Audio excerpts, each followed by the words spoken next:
আসসালামু আলাইকুম প্রিয় দেশবাসী, আপনারা অনেকেই জানেন যে বৈষম্য বিরোধী ছাত্র আন্দোলনের পক্ষ থেকে আমাদের একটি কেন্দ্রীয় বডি করা হয়েছে, কেন্দ্রীয় উপকমিটি বলা হচ্ছে স্বাস্থ্য বিষয়ক, যারা হচ্ছে বর্তমান স্বাস্থ্য এবং পরিবার কল্যাণ মন্ত্রণালয়ের সঙ্গে মিলে কাজ করছে। আমাদের টার্গেট হচ্ছে যে আমাদের যে গত জুলাই বিপ্লবে যারা আহত এবং নিহত হয়েছেন, যেই শহীদ ভাই বোনেরা এবং যারা আহত আছেন আমাদের মাঝে, যাদের আত্মত্যাগের বিনিময়ে আমরা এই নতুন বাংলাদেশ পেয়েছি, তাদের জন্য আমরা করতে চাই, তাদের যে ক্ষতিটি হয়েছে আমরা হয়তো সেই ক্ষতি কখনোই পূরণ করতে পারবো না, কিন্তু যেটি অন্তত তারা ডিজার্ভ করেন সেটি আমরা তাদের কাছে পৌঁছাইতে চাই।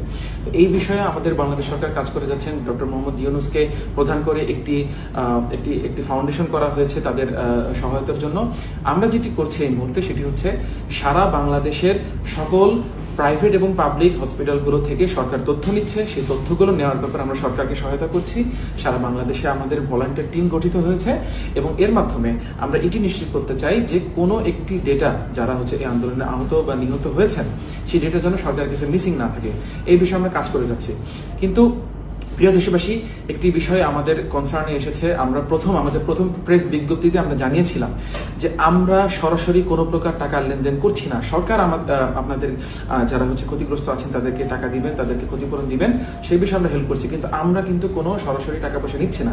কিন্তু অনেকের ইমার্জেন্সি ফান্ডিং এর প্রয়োজন হচ্ছে, অনেকে আছেন 1 মাস ধরে চিকিৎসা নিচ্ছেন, যার কারণে পরিবার অচলায়তনের মধ্যে পড়ে গিয়েছে, যে অচলায়তনটা ভাঙার দরকার। আমরা সেক্ষেত্রে যারা হচ্ছে যেসব ডোনাররা আমাদের সঙ্গে যোগাযোগ করছেন তাদের সঙ্গে আমরা হচ্ছে এই যারা হচ্ছে যাদের নিডি পিপল তাদেরকে আমরা হচ্ছে তাদের সঙ্গে কানেক্ট করিয়ে দিচ্ছি, কিন্তু আমরা নিজেরা কিন্তু কোনো টাকা লেনদেন করছি না।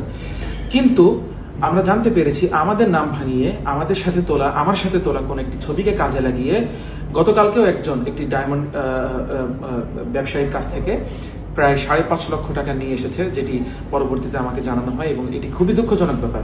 আমি আগেও বলেছি, আমাদের প্রেস বিজ্ঞপ্তিতে একাধিকবার বলেছি যে বৈষম্য বিরোধী ছাত্র আন্দোলনের কোনো সমন্বয়ক নামে, কোনো সমন্বয়ক পরিচয়ে আহত এবং নিহতদের জন্য কেউ কোনো টাকা তুলবেন না, কাউকে কোনো সমন্বয়ক বলে কাউকে টাকা দিবেন না। হ্যাঁ, বিভিন্ন এনজিও আহতদের জন্য কাজ করছেন, বিভিন্ন এনজিও শহীদদের জন্য কাজ করছেন।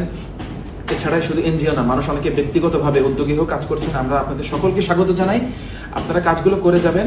কিন্তু সমন্বয়ক নাম দিল, আপনারা তাকে বিশ্বাস করে নিলেন, তার কাছে টাকা দিয়ে দিলেন, এই কাজটি আপনারা কেউ করবেন না দয়া করে। আমরা আবারও বলছি, সরকার আমাদের সবাইকে হেল্প করবে, কিন্তু সরকারের দেওয়া হেল্পটি হয়তো যথেষ্ট হবে না, এবং এটি একটি লেট প্রসেসের ব্যাপার। এর আগেও যারা সাহায্য করছেন আপনারা করেন, কিন্তু সমন্বয়ক পরিচয়ে কেউ কোনোভাবেই কাউকে টাকা দিবেন না। শুধুমাত্র আমাদের যে কেন্দ্রীয় বডি আছে স্বাস্থ্য বিষয়ক উপকমিটি, আমাদের 2টি হটলাইন নাম্বার দেওয়া আছে। কোনো ডোনার যদি আমাদের সঙ্গে যোগাযোগ করতে চান যে আমাদের থেকে তিনি কোনো ইমার্জেন্সি ফান্ডিং দরকার, এমন কোনো রোগীর তথ্য নিবেন এবং সরাসরি তাকে সহায়তা করবেন, please feel free to contact us. আমরা আপনাদের সঙ্গে যোগাযোগ করব, আপনাদের তথ্য নিব এবং আপনাদের সঙ্গে ওই নিডি পিপলদের আমরা সংযোগ ঘটিয়ে দেব, কিন্তু আমরা সরাসরি কোনো টাকা আপনাদের থেকে নিব না। আপনারাও কাউকে কোনো সমন্বয়ক পরিচয় বা আমাদের পরিচয় কাউকে টাকা দিবেন না। ধন্যবাদ সকলকে, সকলে ভালো থাকবেন। বাংলাদেশ চিরজীবী হোক। আসসালামু আলাইকুম।